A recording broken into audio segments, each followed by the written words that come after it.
Beleza, perfeito. Então, já que está gravando, pessoal, né? Boa noite a todos. Hoje falaremos um pouco sobre a importância de investir em inovação tecnológica, tá? Vou apresentar para vocês 5 motivos para se investir em inovação, como promover essa transformação na empresa, também vamos dar uma introdução ali à análise de mercado, tá? Se eu não conseguir, acho que a análise de mercado eu vou enviar gravado, tá gravado ali, eu envio para vocês. Daí vocês não esqueçam de acompanhar esses itens, perfeito? Eu vi ali que a professora Priscila passou uma lista, tá?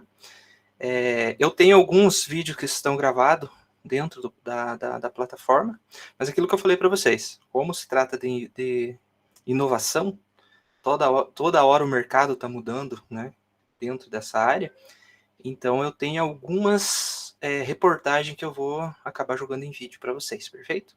Então não está dentro dessa plataforma, tá? Mas aí eu passo para vocês, eu vou gerar uma lista aqui também, para vocês se localizarem melhor. Aí eu passo lá, fica melhor para vocês se organizarem, perfeito? Então, por que investir em inovação tecnológica? Vamos começar por aí. Então, sabemos que hoje, a gente já falou bastante sobre isso, a competitividade, ela é resultado da combinação de 3 dimensões, né? Tecnologia, gestão e pessoa, tá? E essa tecnologia por trás disso está gerando uma competição assim que às vezes chega a ser desigual. Lembra que a gente comentou, acho que sobre o Shopee, né?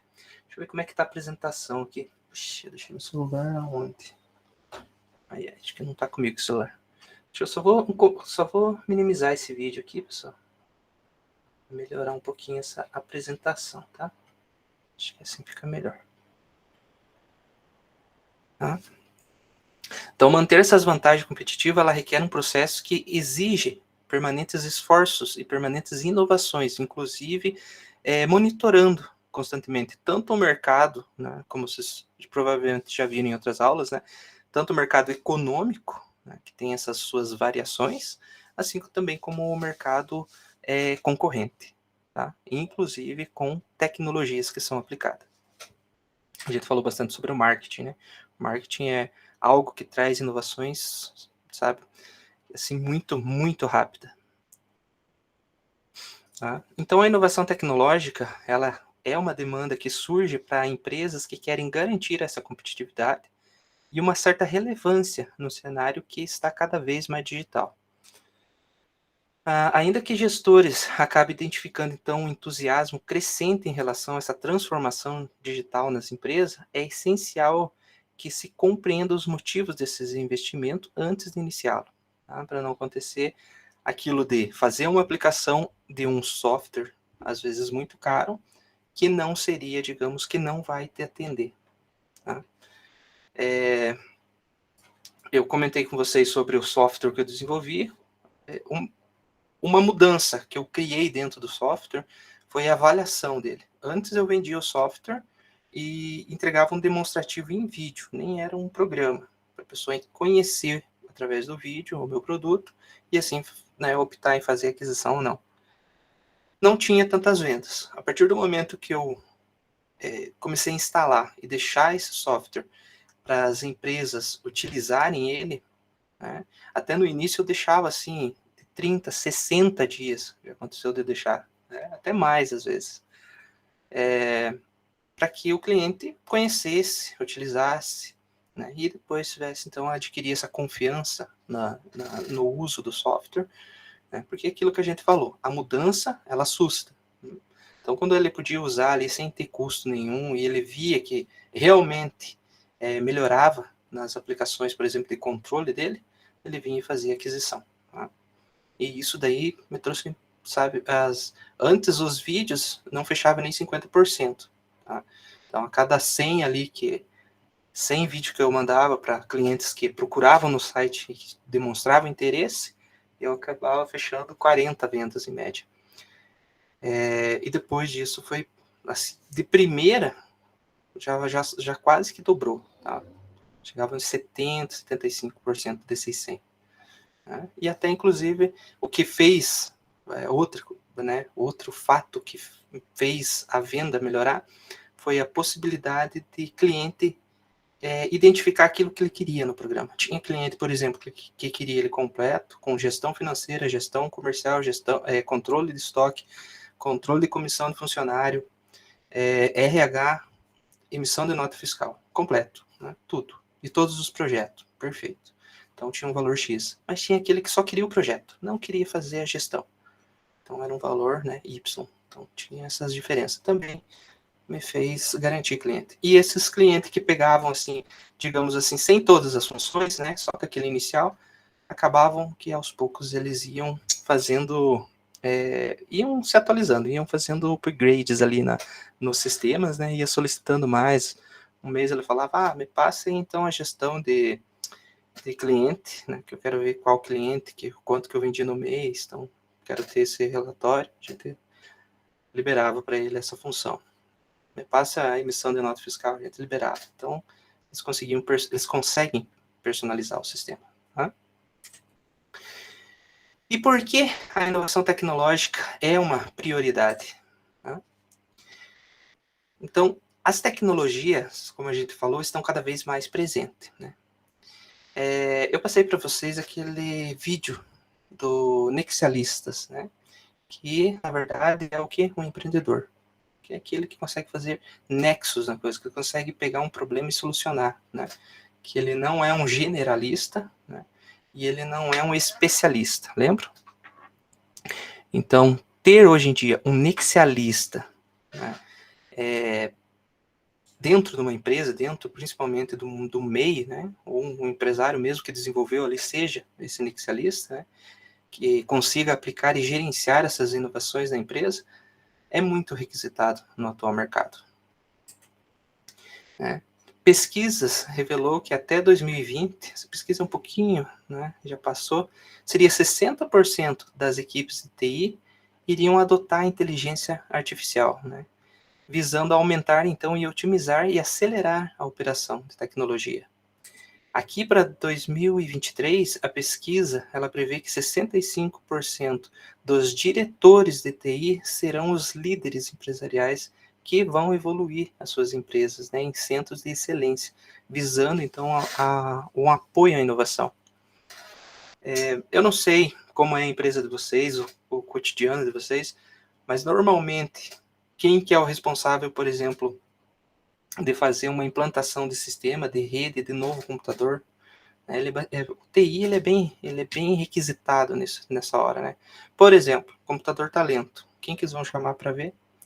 Alguém do TI, né? E os TIs hoje eles estão não só nessa parte de solucionar um problema, mas também de apresentar uma solução futura. Por exemplo, apresentar a solução de um programa que vai melhorar no gerenciamento. Esses TI eles estão se especializando, eles estão melhorando, eles estão pesquisando na internet, né? Hoje em dia tem muitas informações na internet e eles conseguem às vezes achar uma solução pronta de mercado e aplicar dentro da empresa deles. Trabalhei um tempo também desenvolvendo páginas para a web. Tá? Eu lembro que era complicadíssimo. Você tinha que fazer duas programações, uma em HTML para fazer o front-end ali à frente, o designer da página, né, em HTML, e a parte, digamos, de função com dados, você já pegava ali um PHP. Para você construir uma página era algo em torno de 60 a 90 dias. Hoje em dia existe uma plataforma, provavelmente algum de vocês já conhece, chamada WordPress. O WordPress é quase como se fosse ele é um sistema, na verdade, livre, né, grátis. Você precisa ter lá um site de hospedagem, você coloca ele e você já tem o site. Você instalou, você já tem um site. E o mais legal, ele permite que outras empresas, outros desenvolvedores desenvolvam para ele e disponibilize a preços assim risórios, muito barato mesmo. Por exemplo, aplicativos de e-commerce que antes demorava 3 meses, já está pronto lá, e que antes você pagaria em torno de 6, 7 mil para desenvolver, hoje você paga uma mensalidade de 9,90, se não me engano. Pra você ter uma ideia, para ter esse aplicativo já incorporado nesse site WordPress. Então, quer dizer, facilitou muito, né? Abriu essa possibilidade. E os TI viram isso, essa facilidade, e estão trazendo hoje em dia para essas empresas, tá? Então, almejando uma resposta às ameaças cibernéticas, 65% das empresas vão modernizar os sistemas, né, que são legados, né, e investindo amplamente em plataformas tecnológicas. Aqui vocês vão ver mais à frente sobre computação em nuvem, que hoje em dia está crescendo bastante.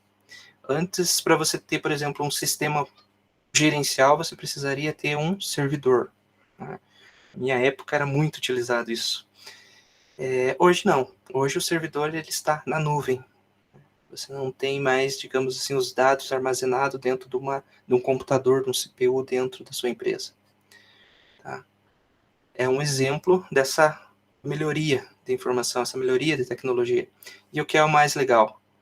Muitos acham que, por estar na nuvem, os dados do meu cliente estão fácil acesso, qualquer um vai poder acessar e qualquer um vai poder roubar essas informações. E é o contrário. Pesquisas mostram que um servidor em nuvem é inúmeras vezes mais seguro do que você ter, por exemplo, os seus dados armazenados no seu notebook, no seu computador. Provavelmente vocês já viram aquilo de, eu vou instalar um programa aqui, o programa é pago, mas existe um chamado keygen, né, que é um gerador de chaves, que deixa ele gratuito. Esse gerador de chaves, quem faz ele, não faz assim por, né, só legal, vou entregar. Normalmente tem, né, um crack ali, alguma coisa que vai pegar informações do seu computador, que ele acha importante, e vai passar para o desenvolvedor, de alguma forma. Tanto que quem já utilizou o keygen, eu já utilizei, já passei por isso. Uma das recomendações para fazer, por exemplo, vamos supor aqui, trazendo mais presencial, para ativar o Office, né? O Office é o quê? Word, Excel, Access, né? Vocês baixam lá na internet e vem um keygen, um gerador de chave. Para ativar ele, o que precisa fazer? Desativar o antivírus e colocar, então, uma observação na pasta onde esse Office vai ser instalado para que o antivírus nunca bloqueie, né? Porque ele ignore, né? O antivírus tem que ignorar essa pasta. Por quê? Porque ali já é uma falha. Os servidores online não tem isso. Né? Você não consegue fazer isso. Então ele é muito mais seguro. Tá? Aqui é a fonte, né, das informações. Se eu estiver muito rápido, pessoal, me interrompa. Perfeito? Eu tô sem o celular aqui, mas teve um rapaz que me perguntou sobre se a gente vai aprender um pouquinho sobre programação, pessoal. Então, já aproveitando que estou aqui em aula, não, a gente não vai ver programação, até porque ele é bem complexo para você aprender programação, né? Que eu comentei que eu desenvolvi o sistema, mas eu não vou passar isso daqui em aula, tá? Mesmo porque não tem tempo hábil para isso. Tá? Mas quem quiser alguma coisa de programação, né, que trabalhe, que esteja nessa área, me procura diretamente ali. Eu tenho indicações de livro, tenho indicações de curso, né? Fiquem à vontade, perfeito? Que foi o que me ajudou a sair do Excel e desenvolver um sistema operacional. Operacional não, né? Um sistema de gestão, tá? Então, continuando aqui. 5 motivos para investir em inovação. Então, considerando esse cenário promissor, né, em relação aos investimentos direcionados à inovação tecnológica, os gestores eles devem conhecer o motivo que explicam essa tendência e que vão justificar esse investimento. E aqui está eles. Então, o primeiro, né, se tornar competitivo, né, competitividade. Então, para manter à frente em relação à concorrência, é determinante que empresas invistam em inovações tecnológicas, pois ela depende dessa transformação para otimizar, né, a atuação e desenvolver produtos e serviços mais competitivos. Dinamismo e produtividade. Então, o incentivo à inovação no ambiente corporativo é essencial para, então, uma atuação mais dinâmica da equipe, o que reflete diretamente, então, em engajamento e em produtividade. Tá?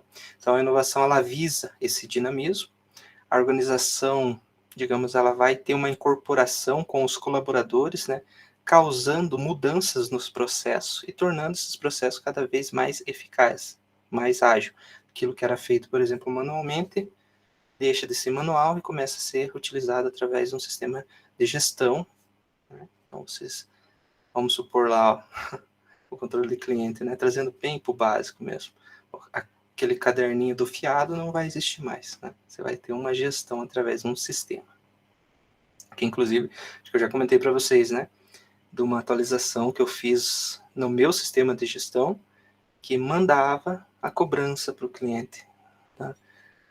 Não sei se foi nessa aula, porque é muitas turmas, então eu acabo, às vezes, falando uma turma achando que foi nessa. Mas, resumindo, eu acabava esquecendo de mandar boletos e mandar a cobrança, né? E esqueci. E o sistema estava rodando, às vezes, ali meses sem pagamento. Aí eu desenvolvi um sisteminha próprio para minha gestão, que chegava 5 dias antes, ele enviava lá que ia vencer em tal dia, né? E se não pagasse 5 dias depois, resumindo, ele bloqueava, tá? Então, é um exemplo de que me facilitou. Antes eu tinha que ficar vendo lá num banco de dados para ver quem pagou e quem não pagou. Agregar valor a produtos e soluções, né? Então, a inovação tecnológica, ela não está associada apenas aos processos de produção, como também às ideias que agregam valor ao produto e serviço oferecido. Isso significa que um produto mais competitivo em relação aos produtos da concorrência, né, ele vai atender então as necessidades desse cliente com mais qualidade, trazendo mais satisfação. Por exemplo, um software que permita que você tenha contato diretamente com o seu cliente através do WhatsApp, por exemplo, né? É um diferencial grande. Vai trazer, então, digamos, vai atender essa necessidade e vai tornar ele mais competitivo. Já pensou? Você, por exemplo, está aqui trabalhando e, de repente, o teu cliente manda no teu WhatsApp, no WhatsApp da empresa, aparece do ladinho ali da janela, né, que o cliente X está pedindo um orçamento, né, X. Você abre, não precisa nem sair da janela, não precisa nem pegar o celular, nada. Você abre ali, faz o orçamento, enviar, né, para, e aparece lá a opção dos clientes, aparece o número do WhatsApp dele ali, já envia direto. Né? É um diferencial. Ok. Deixa eu fechar essa câmera aqui. Tá. Melhorar, então, a experiência do cliente, tanto no segmento B2B, né, quanto no B2C. Então, a experiência do cliente é central nas chances de consolidação da marca e aumentando, então, as vendas e retenção de fidelização. Fidelização é a palavra, né? Então, atualmente, uma experiência satisfatória, ela está diretamente relacionada à adoção de estratégias que são embasadas pela tecnologia. Tá?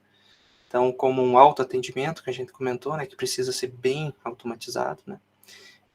Atender bem as necessidades e não criar, digamos, um incômodo. A automação de processo, né, com assertividade na comunicação por meio de uso de dados, vai tornar, então, esse autoatendimento sustentável e que vai gerar uma experiência satisfatória para o seu cliente. Tá? Aqui ele dá uma explicação do que seria o B2B, né? Então, o B2B seriam as empresas que vendem produtos ou prestam serviço para outras empresas e pessoas jurídicas. Então, umas particularidades dela seria que essas empresas demandam maior tempo, né? No B2B você vai ter maior comercialização, porque você vai estar vendendo então para empresas que estão revendendo o seu produto. Maior qualidade, o prazo de entrega e garantia que você vai prestar para o serviço vai ter que ser excelente. Por quê? Porque essa empresa que está representando a tua empresa ou que está trabalhando com o seu produto, ela também tem os seus, digamos, compromisso com o cliente final dela. Né? Então, você não pode errar nessa parte, né? Qualidade e prazo de entrega.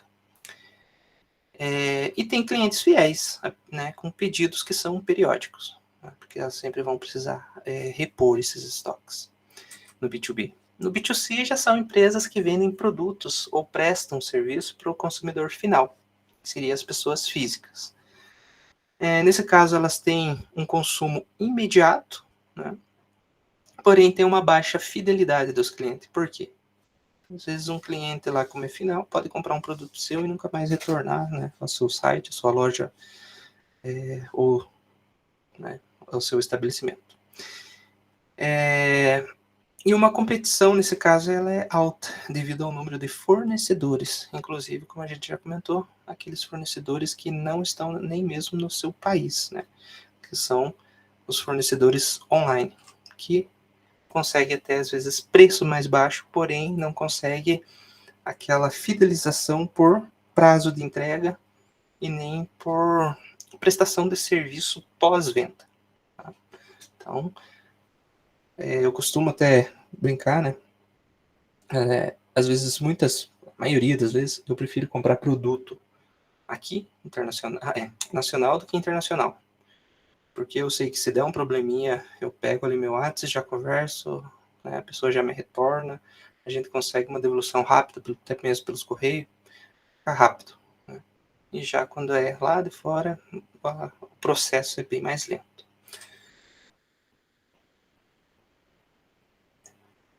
Vou tomar uma água aqui. Aumento, né, então ele aumenta o lucro do negócio.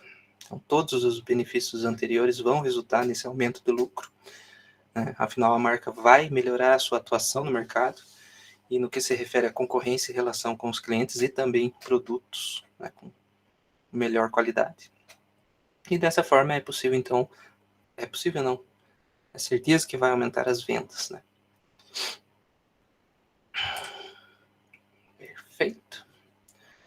Como é que tá, pessoal? Estamos acompanhando? Estou indo rápido demais?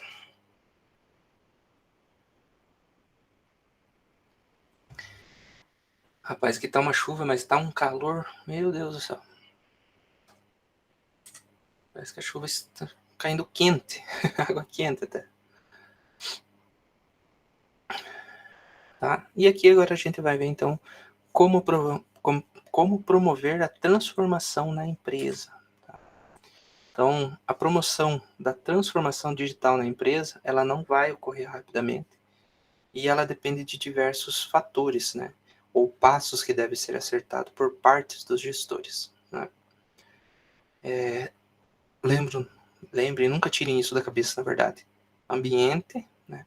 Crie um ambiente onde todos vão participar, né, dessa promoção, dessa transformação. Tá? Quando você vai optar pelo digital, o negócio terá que estar preparado, seja para impacto positivo, porque por exemplo, um software de gestão vai gerar, ou para um impacto negativo, que é as pessoas que vão trabalhar com ele não se adaptar. E até digamos assim, essa adaptação pode ser que corra ou gere esses impactos negativos, tá? Pois vai haver a mudança, né, no método de trabalho dentro da organização, e mudança, né, nem sempre bem vista, por mais que seja para melhor, demora um pouquinho até que todos entendam. Né?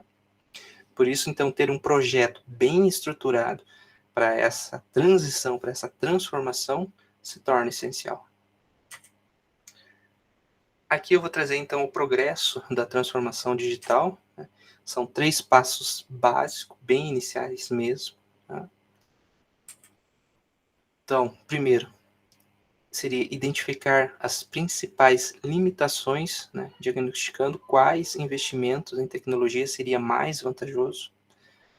Resumindo, fazendo uma análise de toda a empresa, e vamos supor em software novamente, né? E como um software ou um hardware vai poder impactar com a sua implementação. Né? Quais que são os pontos positivos, quais que são os pontos negativos. É hora de fazer essa implantação. Né? Todos estão, né, de acordo, ou há uma certa resistência. Né? Precisa, é necessário, pode esperar. Então, todas essas perguntas devem ser levantadas com a equipe, né, para então fazer essa decisão. Por que está sendo necessário esse software?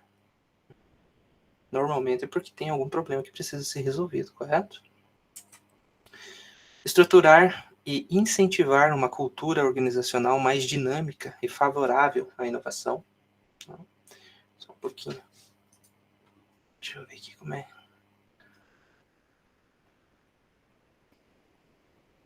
Beleza. Só ver se alguém tinha falado comigo, escutei um barulhinho, acho que era do WhatsApp. Então, estruturar e incentivar essa cultura organizacional mais dinâmica e favorável à inovação, né? Então, a tecnologia, ela traz grandes ganhos nesse aspecto, né? Então, o sistema ele vai reduzir ou até eliminar as necessidades de controles manuais, como a gente já comentou. Além disso, ela também pode padronizar processo, garantindo que o desvio padrão dos fluxos de trabalho, né, seja mínimo. Normalmente, a aplicação de software de gestão visa isso. Não está passando. Alguma pergunta, pessoal? Como estamos? Deixa eu abrir aqui o chat.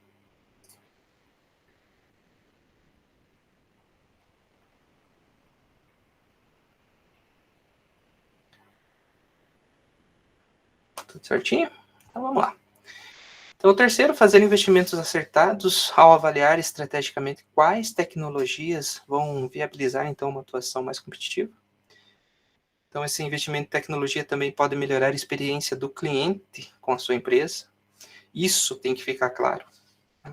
Não é só na parte de gestão, mas como que, por exemplo, um software vai melhorar a comunicação com o meu cliente e como que isso daí vai fazer com que o cliente fique mais satisfeito, né? A adoção de plataformas mais eficientes para comunicação, por exemplo, sites, né? São alguns modelos que vai facilitar e que vai contribuir com a satisfação do cliente. Eu mesmo, quando faço uma pesquisa de um produto, se eu entro no Mercado Livre lá, acho o produto, a primeira coisa que eu faço é ver a reputação, né? Quantos produtos foi vendido, como tá aquelas 5 estrelas ali, né? E sempre que eu abro 5 estrelas, a primeira coisa que eu vejo é as reclamações, né? Para ver se é sempre o mesmo tipo de reclamação. Porque às vezes o produto pode ter 99% de eficiência, mas aquele 1% ali vai bater na trave do que eu quero. É o problema que eu quero resolver, às vezes, esse 1%. Né? Então não vai dar certo. Vamos supor aqui, tá citando um exemplo, né, que aconteceu comigo. Tinha uma capinha da moto, do cano de escape da moto. Aí meu amigo falou, ó, tem essa daqui que é mais bonita, tal, mas compra pelo Mercado Livre. O que eu fiz? Ele me indicou, eu não entendo nada de moto, comecei agora a andar com ela, então, beleza. Fui lá, vi que tinha bastante estrelas lá, né, 4 estrelas, quase 5 estrelas, todo mundo falando bem, tipo, muitas vendas, comprei. Fui fazer uma viagem com ela, né, por mais tempo, assim. Cheguei em casa, vi que tava um cheiro estranho, derreteu aquela capinha ali que fica em cima do canto de escape. Derreteu uma parte dela. Aí eu fui ver lá de novo, né, nas reclamações, tinha bastante gente falando que era ótimo para uso urbano, onde a moto não esquentava tanto, porém para viagem não prestava, porque não era de fibra, de vidro, fibra de carbono, não sei, e esquentava demais, acabava então derretendo. Olha, se eu tivesse lido isso daí, eu não teria jogado dinheiro fora. Como que eu não podia mais devolver até, né, já tinha passado aqueles 7 dias. Até poderia, mas foi um erro meu também, arquei com o prejuízo, né? Só um momentinho, pessoal.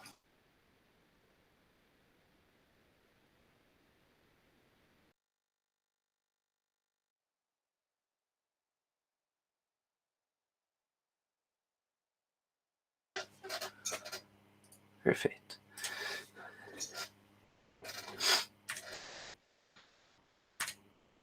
Tá? Big Data, inteligência analítica. Tá? Então, atualmente a inovação tecnológica nas empresas, ela está diretamente relacionada à adoção. Lembra aquilo que eu falei lá? Já meio que antecipei isso, né? Sobre a computação em nuvem, né? Visto que essa solução garante benefícios como segurança cibernética, dinamismo operacional. Por exemplo, quando você perde um computador no servidor, o que acontece? Você perde todos os seus dados, você perde todas as informações do seu cliente. Na nuvem não tem como isso acontecer, porque ela tem várias réplicas, né? E suporte técnico para outras tecnologias.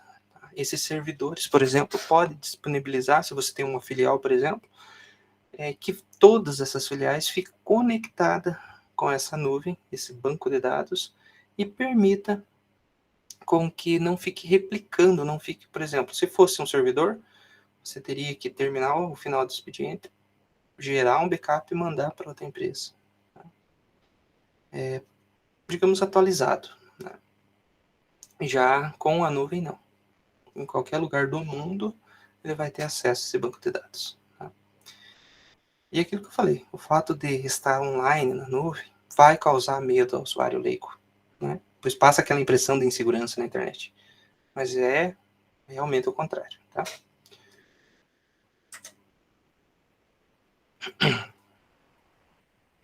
Choveu, eu peguei chuva e a garganta já começou a falhar um pouquinho. Então, portanto, a inovação tecnológica na empresa apresenta diversos benefícios, mas depende de uma avaliação, como foi visto ali, detalhada do investimento e a definição de parceiros estratégicos e confiáveis. Tá? E eu vou trazer agora aqui para vocês uma análise de mercado. Vocês têm acesso à plataforma da turma, né? Vocês já abriram lá, provavelmente vocês viram um pouquinho sobre essa análise continuada de mercado, né? De Carvalho Reis, se não me engano. Não, tá aqui, ó. Carvalho Reis e Cavalcante. Né? Então lá cita, tem um trabalho. Lá também tem alguns PDF que a Cláudia deixou lá para vocês. Tá? Mas aqui eu vou dar uma complementada nele e dar uma explicada por cima. Tá? Então, uma análise continuada do mercado em que está inserida vai auxiliar a empresa a acompanhar a tendência, as mudanças e o movimento dos concorrentes, né, e dos produtos competitivos, além de identificar a demanda e a necessidade dos clientes, né, que é a citação de Carvalho. Carvalho ele recomenda, então, a adoção das seguintes ações para uma análise de mercado eficaz. São elas. Nossa, aqui ficou pequeno, bem pequeno mesmo. Deixa eu ver se consigo melhorar. Ah, não, dele abre. Tá. Mas deixa eu ver se consigo ler aqui. Pesquisar novos canais para distribuição de produtos e serviços e novos modelos de negócio. Ah, não, mas ele abre aqui e já aparece ali, ó. Pesquisar novos canais para distribuição de produtos e serviços e novos modelos de negócio. Então, o que seria isso? Então, canal de distribuição direto.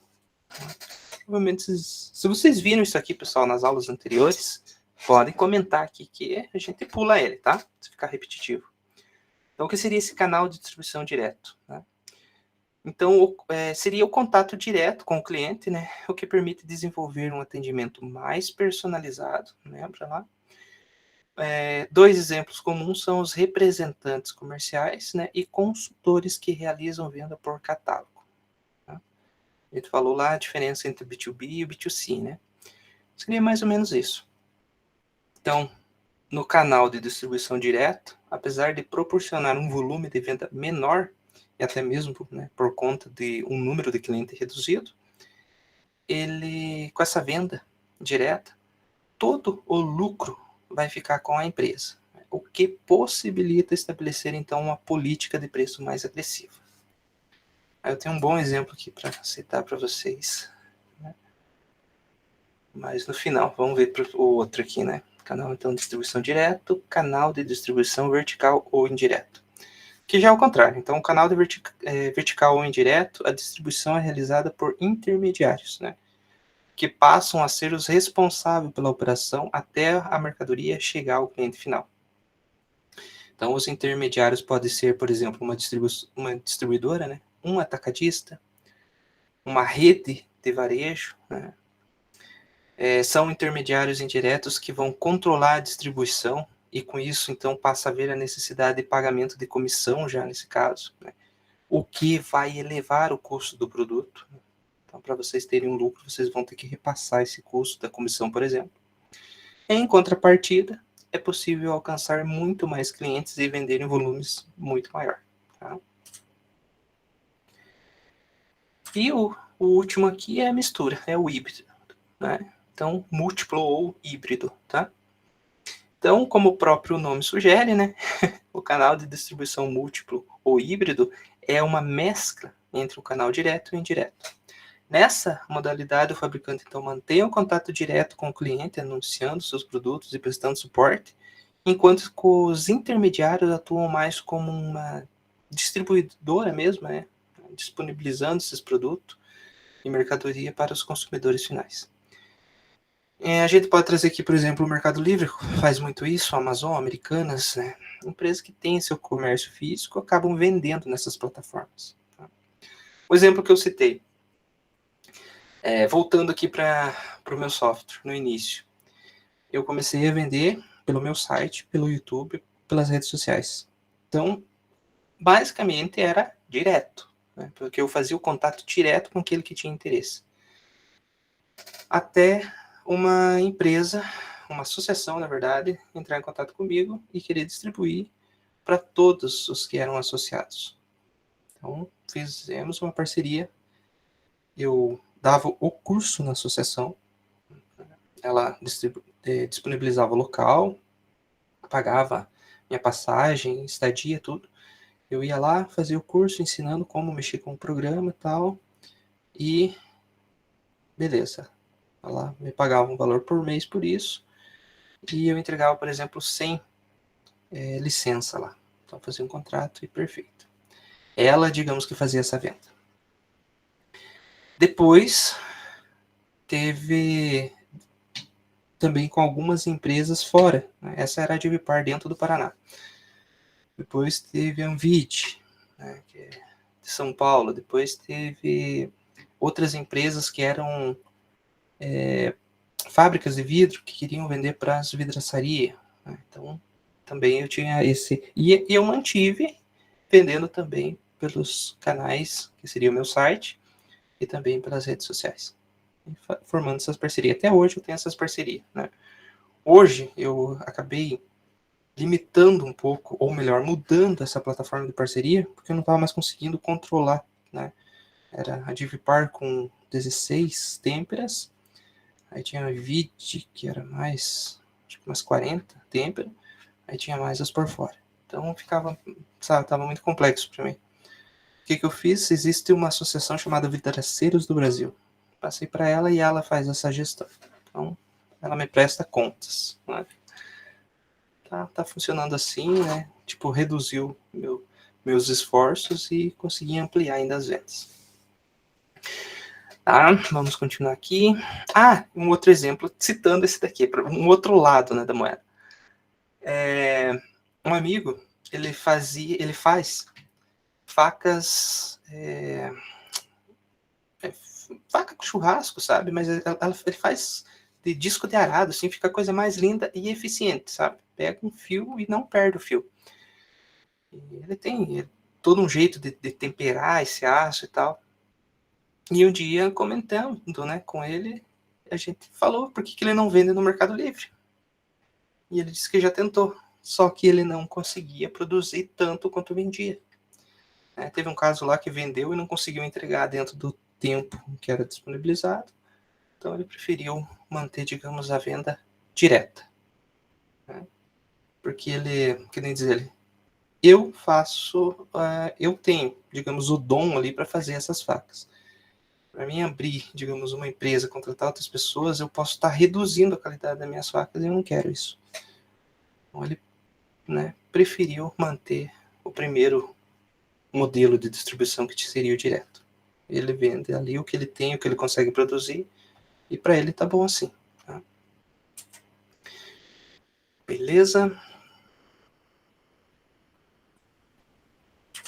Mas como escolher esse canal de distribuição direto? Para explicar isso daqui, eu vou trazer esse videozinho aqui que é do Sebrae. Tá? Ele explica bem explicadinho. Só antes. Deixa eu...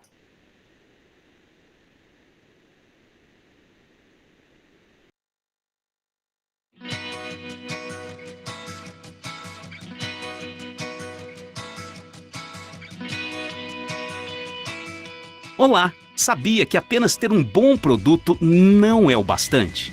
é necessário que esse produto chegue até o cliente certo, na quantidade certa e no momento ideal. A gestão dos canais para distribuir os produtos é estratégica para a empresa e auxilia os empresários a chegarem a mais consumidores de forma organizada. Os principais canais de distribuição são varejistas, atacadistas, distribuidores e agentes. O varejista é quem realiza a venda de bens ou serviços diretamente ao cliente final, como, por exemplo, os supermercados, as papelarias, farmácias, bazares e lojas de calçados. O atacadista é quem compra e revende mercadorias para varejistas, comerciantes, estabelecimentos industriais, institucionais e comerciais.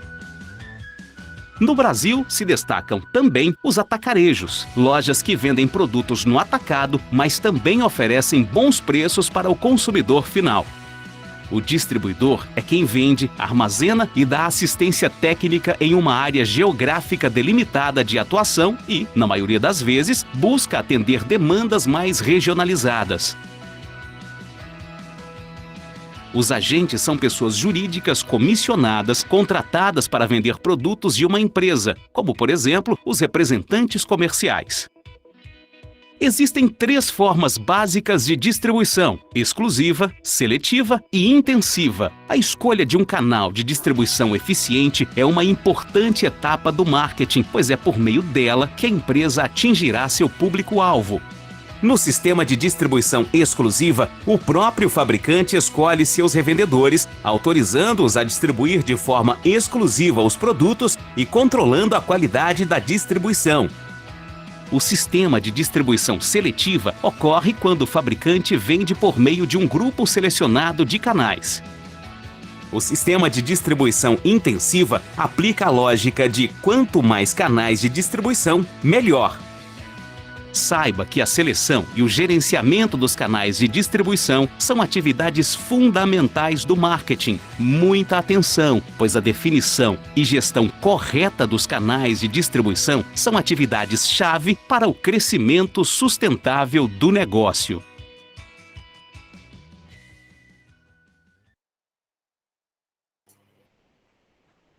Olha só a sugestão, né? Pareceu o carrinho lá do Supernatural, parece, né? Essa sugestão não é indicação de vídeo, pessoal, é que é do próprio YouTube ali, que é vinculado, então, na apresentação. Aparece, e provavelmente eu estava escutando essa música e ele mostrou para continuar, né? Ficou alguma dúvida até aqui? Como é que estamos? Todos acordados? Podemos continuar aqui. Beleza? Então vamos lá, tá? É dúvida, vocês me interrompem. Então, uma gestão de canais. Opa! E, professor, uma dúvida referente ao exemplo que tu colocou ali em relação ao canal híbrido, né? Uhum. Tu comentou que o motivo pelo qual o teu conhecido não continuou a vender no Mercado Livre foi em função do volume, ele não conseguia atender o volume, né? Exato. Esses canais aí, eles têm definidas regras em relação a quantidades, enfim, ou se você disponibiliza lá um determinado produto, colocando a quantidade que tem disponível, é suficiente para você estar anunciando e ofertando. E aí, no momento em que finaliza o estoque, tu sai... Ele zera, né? Ele bloqueia, digamos assim, ele dá como Sim. indisponível. Então, exato. O que aconteceu, acho que assim, ele produzia, ele tinha capacidade, por exemplo, de produzir, vamos supor, 10 por semana. Só que assim, ele jogou um tempo limitado para fazer esses 10. E lá no estoque da venda, vamos supor, no Mercado Livre, ele colocou 10, na Amazon ele colocou 10, entendeu? Já deu 20. Então, se alguém comprou na Amazon que fosse 8, mais 8, já passou. Então, ele não, na verdade, ele não soube fazer uma gestão do tempo dele, né? Vamos supor, qualquer probleminha ali que dentro desses 10 dias ele não pudesse trabalhar 2, uma gripe que fosse, ele já não ia conseguir produzir. Então, ele achou complicado fazer essa gestão do tempo dele de produção com a demanda do mercado online. Entendi. Por isso que ele acabou saindo. Eu trabalhei já com a Amazon, já trabalhei com o Mercado Livre, né? A Americanas eu tentei e acabei desistindo ali. Achei muito... a comissão que eu pagava lá, eles estavam cobrando, era muito superior, sabe? Aí para mim não compensava. Mas no meu caso, eu conseguia colocar ali, por exemplo, 1.000 e atender, porque é um software, né? Já está pronto. E outra dúvida, professor, em relação à gestão desses canais, né? Você comentou que no teu negócio aí você já utilizou simultaneamente vários canais, Uhum. e sendo o teu site ou parceiros, né? Você chegou a enfrentar algum tipo de conflito entre esses canais? Por exemplo, o teu parceiro está oferecendo o produto por um preço ou em determinadas condições e você está ofertando em outras condições pelo teu site. Isso já aconteceu ou não?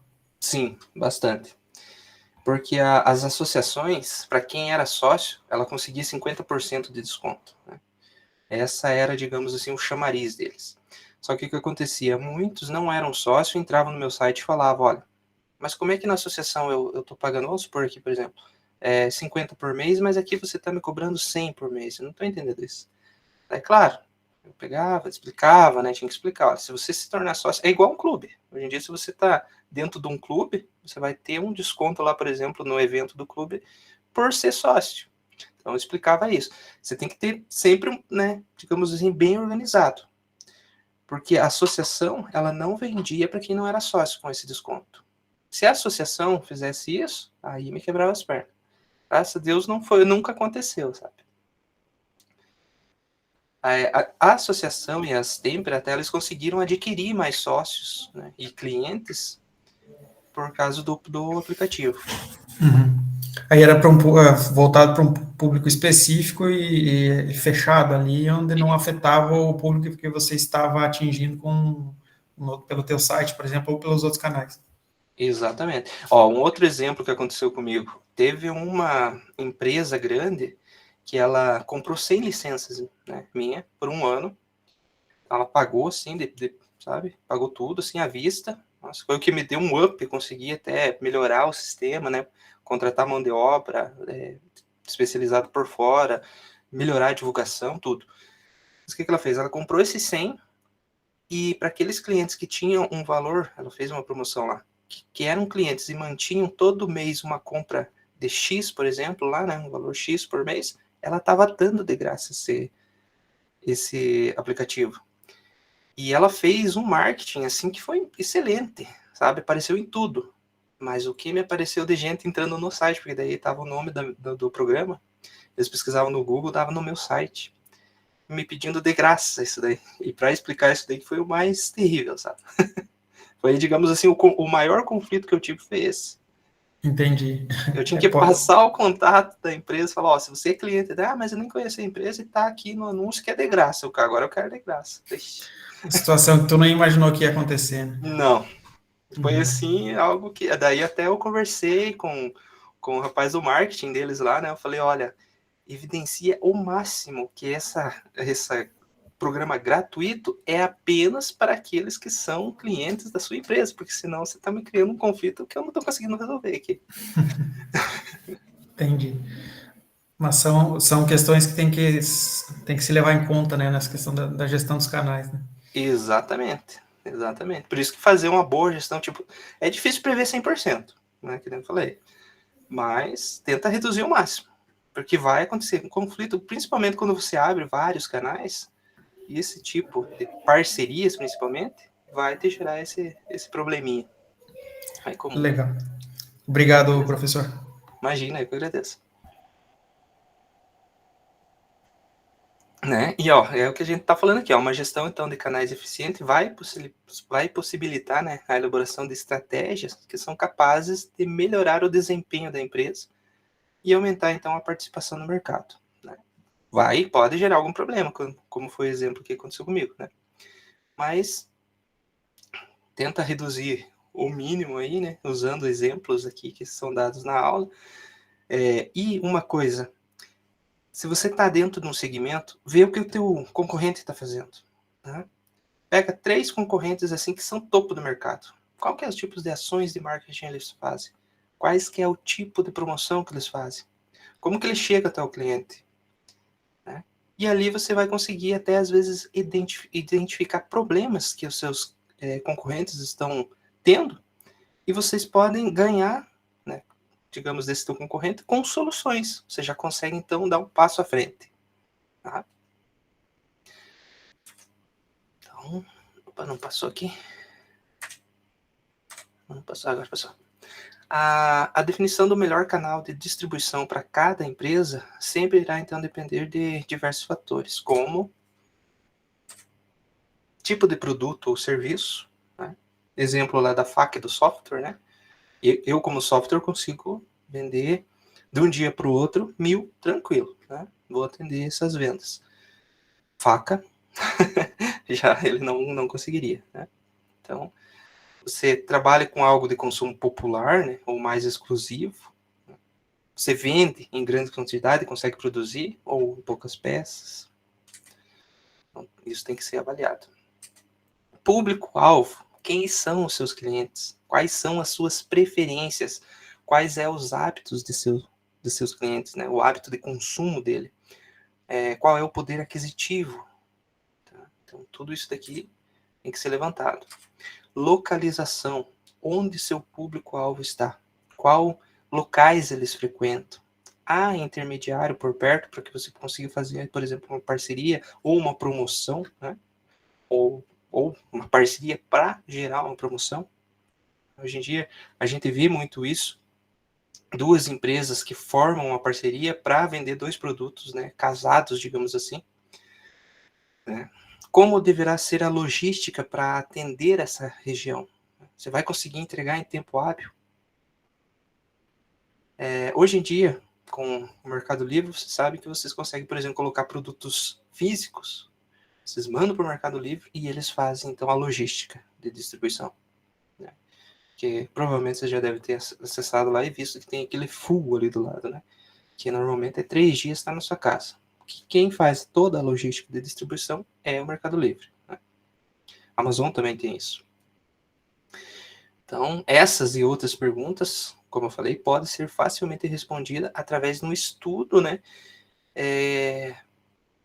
do seu produto. E existe um estudo chamado também geomarketing. Tá? Anote isso daí, geomarketing, né, de geografia e marketing. Estudando os dois ali, geomarketing. A maioria das empresas de marketing já tem esse estudo preparado pela região que atende. Né? Para fazer todas essas, para ver essa localização, para ver qual que é o tipo de propaganda que vai atingir melhor um determinado local, para a entrega de produto e etc. Momento da empresa, né? Então, é sempre importante levar em conta o estágio em que a sua empresa se encontra. Exemplo, qual é a sua capacidade financeira produtiva, né? Muitos pontos vão influenciar na escolha desses canais. Né? E um deles é a sua capacidade produtiva. Intermediário em potencial. Conhecer o tipo de intermediário com o qual você poderá estabelecer parcerias também é muito importante, para que não venha queimar sua marca, às vezes, né? Às vezes um intermediário, um distribuidor, né, já não presta um bom serviço. Então, pode trazer essa má imagem para o seu produto. Análise da concorrência, aquilo que eu falei, né? O que eles estão fazendo, qual é a estratégia dessa concorrência, quais canais de distribuição eles utilizam. Né? É fácil, hoje em dia, por exemplo, vamos voltar ao Mercado Livre novamente.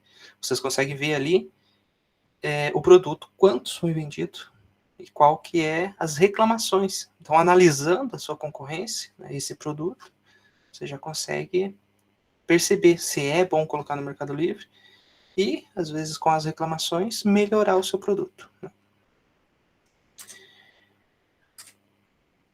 Análise do custo-benefício. Então, levante os custos envolvidos em cada canal de distribuição, assim você descobre se vale a pena investir nesse canal, né? Se faz sentido investir nessa modalidade ou não. Né? Porque, às vezes, você ganha da concorrência em preço e perde em lucros, né? Aí trabalhar para não obter lucro, trabalhar para pagar as contas, não vê futuro, né, pessoal? Provavelmente vocês já devem ter conversado isso com a Priscila, né? Aquela história. Eu já, antes do meu... Um dos pontos de venda do meu sistema foi isso. Eu consegui vender quando eu mostrei que algumas empresas estavam ganhando vendas e perdendo, e tendo perda em lucro, né? E até eu tenho alguns comentários assim que me mandam pelo WhatsApp que eu sempre peço para usar, né? Na parte de marketing. Que o rapaz falou, nossa, antes do sistema, terminava o mês, eu pagava as contas e, rapaz, não conseguia ter dinheiro sobrando. Às vezes, que nem dizer, até nem para tomar um chopp, porque eu acabava vendendo bastante, mas eu não tinha lucro. E eu não via da onde, por que isso estava acontecendo. E com o sistema, na tela do sistema mesmo, quando está fazendo orçamento, tem o preço e tem o custo. Ele já mostra os dois. Então, ali no LV, ele consegue identificar. E quando ele baixa o preço ali, ele vai mudando a cor do lucro ali. Então, quando chega, vai ficando assim, como se fosse laranja, já é um ponto que diz assim, olha, se der qualquer probleminha, você perder uma peça, você vai ter prejuízo, né? Digamos assim, um resumo. Então, cuidado. Não deixe chegar no vermelho que vai ser prejuízo. Então, é melhor não vender do que tomar prejuízo. Tá? Então, seria isso, né? Como vocês podem perceber, a escolha dos canais de distribuição, né, de logística, ele deve ser definido de forma estratégica. Afinal, há muitos pontos a serem considerados, uma vez que terão um grande impacto na sua venda, né, no seu lucro, principalmente. Tá? Próximo aqui é identificar, então, a necessidade do cliente, criando formas de escuta sistemática na empresa. Isso também é bastante importante. Então, o que faz uma pessoa adquirir um produto seu, né, ou seu serviço? Provavelmente, o que você oferece é uma solução para um problema, né? Então, entender essa necessidade vai ajudar a direcionar melhor a campanha de marketing e venda, além de garantir o sucesso do seu consumidor. Muita gente, às vezes, vende produto e não conhece o produto e não sabe como vender, né? Eu já percebi muito isso no mercado. Pessoas, às vezes, vendem produto e é um simples fato, me venda ele. Porque começa a se perder, entende? Então, ou está trabalhando no local errado, né? Ou está trabalhando com o produto errado. Então, a primeira dica é criar uma rotina de pesquisa com o público-alvo. Fazer levantamentos é importante para conhecer a característica dessas pessoas. Pesquisas pelos dados pessoais, né, como faixa etária, nível de formação, localização, tipo de linguagem, né, canais que eles costumam utilizar, né, tipos de redes sociais. Então, faz esse levantamento. Normalmente, uma equipe de marketing já tem essa sequência certa, né? Por exemplo, você contratou uma equipe de marketing, você vende o produto para essa equipe de marketing, eles conseguem identificar o tipo de público, conseguem identificar a localização desse público, conseguem identificar onde eles estão engajados, digamos assim, estão participando. O próprio Analytics do Google utiliza ferramentas de inteligência artificial para fazer isso, inclusive. Se você estiver entrando no mercado com uma nova opção, é interessante saber o que as pessoas acham das soluções que já são oferecidas pelos concorrentes. Tá? Quando eu entrei com o aplicativo, a maioria do pessoal falava, é muito difícil mexer com isso aí, Deus, eu tinha que cadastrar projeto por projeto e, né, diz eles, eu tinha que ficar trabalhando o dia inteiro para no final eu ver que ainda estava alguma coisa errada, então eles queriam tempo hábil, eles queriam algo assim para ontem, né? Ligou, funcionou. Então, o que eu tentei fazer foi um programa, a primeira versão, clicava no ícone lá que tinha o projeto, exemplo, janela de 4 folhas com bandeiras. Clicava lá, ele colocaria a largura e a altura e pronto, o sistema. E escolhia a espessura do vidro. Pronto, o sistema já dava então o preço para ele. Fácil de trabalhar assim, né? Foi isso que eu consegui, digamos, ganhar nos clientes, né? Isso vai evidenciar, então, grandes oportunidades, né? Até aquelas que não são exploradas, né? O exemplo do Uber, qual que foi, digamos, o diferencial do Uber? O fato que você podia ir para outra cidade e pegar um táxi, entre aspas, né? Sem precisar conhecer o motorista do táxi, sem precisar ter o cartãozinho dele, né? Sem saber onde que é o ponto dele. Mesma coisa com o iFood. Você não precisa conhecer ou ficar pesquisando ali na internet o restaurante. Você entra lá, vê qual que é o produto e ok, fechou. O feedback do cliente é essencial para a melhora da qualidade daquilo que é oferecido. Posso citar isso como exemplo no meu próprio sistema. Eu comecei com, acho que a primeira versão não foi nem 30 projetos, hoje são mais de 1000 projetos. Porque o próprio cliente falava assim, na minha região não vende esse tipo de projeto, mas vende esse. O que eu fazia? Opa, vende esse, como que é esse? Me manda, faz um rascunho aí no papel e tira uma foto com uma medida que você defina aí do teu vão. Ele me mandava, o que eu fazia? Colocava no sistema. Pronto, tá aí, ó. Você já pode usar. Opa, beleza, eu quero o sistema. Então, eu atendia uma necessidade do cliente e melhorava o meu sistema através do feedback que ele me passou. Então, é preciso estar atento, né, aos diferentes canais de comunicação, abrindo a possibilidade que o seu cliente te dê esses feedbacks. Muitas empresas veem o feedback como um incômodo. Vamos voltar ao exemplo aqui. Mas já tem esse sistema, vamos supor e dizer, mas tem uma janela que é parecida com essa aí. Não, mas é que esse daí usa um corrediço que aqui na nossa área não é bom. Não tem, é difícil localizar. Não posso fazer nada. Entendeu a diferença? Eu não ia vender para esse cliente. Então tá, vou procurar outro lugar que faça. Perfeito? Por fim, devemos então lembrar de sempre estar à disposição do público, abrindo diferentes canais de comunicação e mantendo uma presença frequente neles. Pessoal, eu cito um exemplo aqui que aconteceu comigo, né, já faz um tempinho. Eu estava à noite e estava, né, navegando ali no Instagram, vendo os stories, e me apareceu lá uma propaganda de um prato lá que eu queria. Nem lembro o que é, já faz tempo. Falei, perfeito, vamos supor um hambúrguer. Falei, nossa, que lindo esse hambúrguer, eu quero. Peguei, cliquei lá, fui direcionado ao Instagram da pessoa, né, da empresa. O que eu fiz? Entrei ali no chat dele, do próprio Instagram, porque não tinha lá link para abrir o WhatsApp nem nada. E perguntei, né? Perguntei qual que era o valor com a entrega para o meu endereço. E continuei vendo a story. Nunca foi respondido, sabe? Até acabei esquecendo ali. Passou-se mais de uma semana, eu recebo lá uma mensagem dessa empresa dizendo que o valor era tal e, mas eu já nem queria mais aquele produto, né, nesse horário.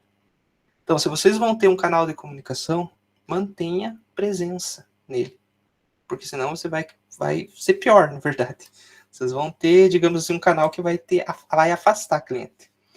Que a primeira coisa que eu pensei, né, eu nem tinha lembrado, mas a primeira coisa que eu pensei quando eu recebi a resposta dele semanas depois, eu nem sabia do que estava se tratando, eu tinha que ver o que eu tinha mandado para ele para entender do que ele estava falando. Falei, nossa, que organização. A pessoa não consegue se organizar para me atender, imagine o produto que ela entrega.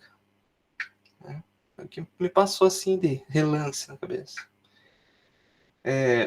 O que eu digo? Se você vai, por exemplo, tem uma empresa, a primeira coisa que você quer é divulgar, daí você cria um Instagram para a empresa, cria um Face para a empresa, cria um LinkedIn para a empresa, cria todas as redes sociais para a empresa. Mas só responde no WhatsApp. Então coloque lá bem no título, bem grande, ou deixa, né, fixado o teu WhatsApp. Contato pelo WhatsApp, ou um link que já abre direto no WhatsApp. Para que a pessoa tenha contato com você e você consiga responder elas. Perfeito?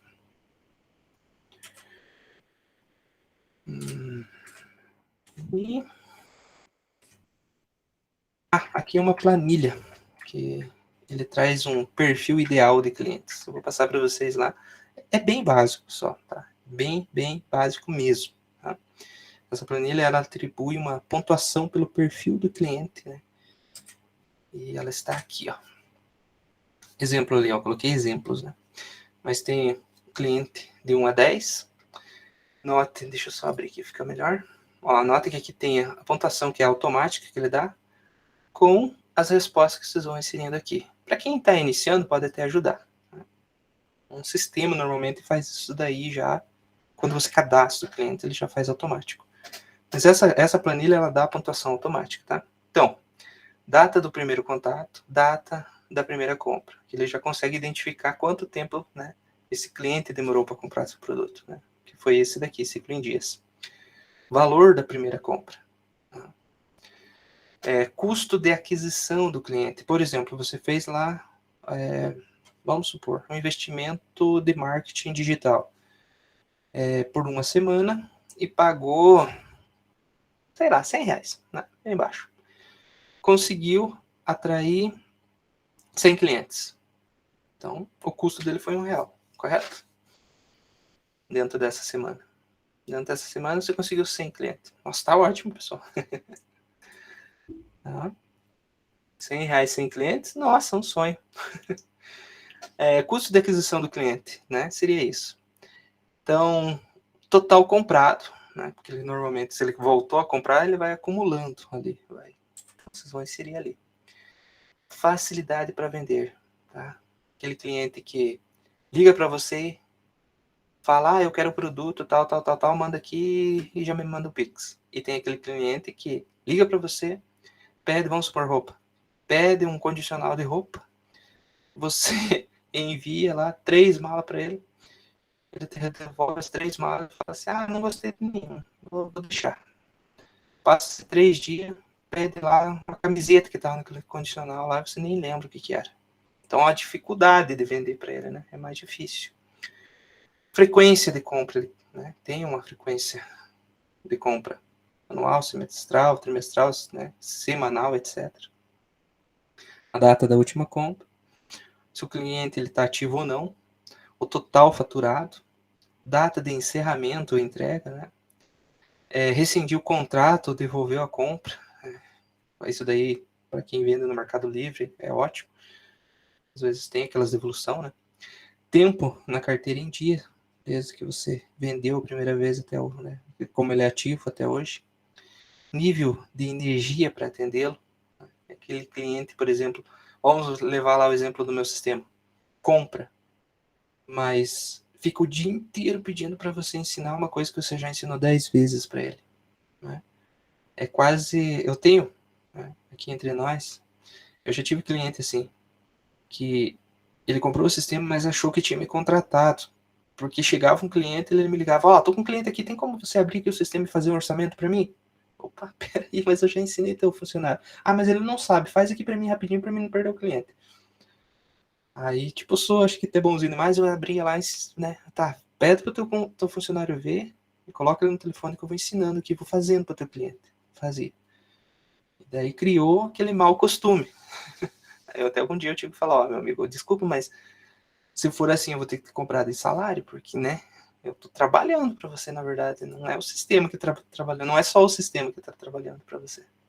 Então tem esse nível de energia para atendê-lo, né? A gente atendeu bem ele, né? Gostamos de atender ele, o cliente gosta do atendimento da sua empresa, a gente consegue identificar isso. Os resultados entregues, né, aos seus clientes são bons, ótimos, regulares. O cliente percebe uma valorização, né, nesses resultados. Você percebe valorizado. Né? Isso daqui, o cliente já indicou para possíveis novos clientes, graças a Deus. Tipo, voltando novamente à planilha, eu tive muitas indicações. Muitos, assim, sabe?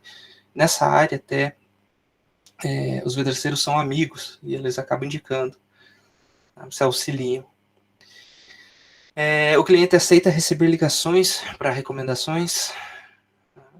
Por exemplo, você vendeu lá uma polo para ele, chegou uma calça que combina, você liga lá recomendando. Ele fica grato, ou ele desliga e fala assim, eu não quero, se eu quiser eu vou na loja. O cliente é bom pagador, né? Eu vou passar essa planilha lá no WhatsApp para vocês, beleza? Então é isso, pessoal. O de hoje... Olha, deu tempo. Fiquei quase sem voz, mas deu tempo. O de hoje é isso, né? Essa análise de mercado. Claro, é bem mais amplo, né? Se vocês forem estudar mais a fundo, a gente conseguiria aí fácil fazer 6 aulas só sobre análise de mercado. Aqui é uma introdução. Uma coisa que eu quero conversar com vocês, pessoal. Deixa eu ver como é que estamos aqui. Estão todos aí? Eu gostaria de saber aonde vocês vão passar o carnaval. Eu já explico por quê. Deixa eu pegar aqui a minha agenda. Na PUC a gente não vai trabalhar do dia 17... 17, 18, 19, até quarta-feira. Na verdade, quarta-feira também não. Até quinta-feira, a gente volta a trabalhar quinta-feira, dia 23. E aqui a gente tem aula marcada dia 16 agora e dia 21. Eu queria ver contigo, com vocês aí, se vocês topam passar o carnaval comigo no dia 21. Daí, ou aqueles que não conseguiram, que preferiam a aula, se eu posso deixar ela gravada para vocês.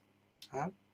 Aí eu gravo esse final de semana, ou na verdade, sexta-feira eu gravo ela e deixo online para vocês assistir, que seriam o conteúdo do dia 21. E daí a minha família aqui falou, a gente vai descer, vamos junto, e não teve jeito de dizer não. Eu queria ver com vocês se há essa possibilidade. Pode ser sim, opa. Obrigado, gente.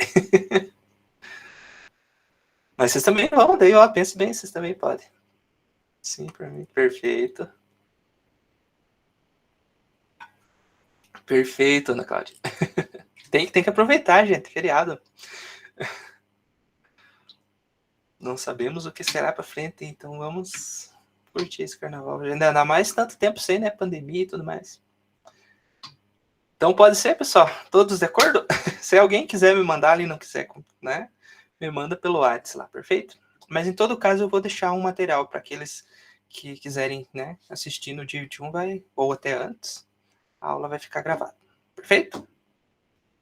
Então eu encerro a aula de hoje, né, e desejo a todos um excelente final de noite e a gente se vê dia 16, perfeito?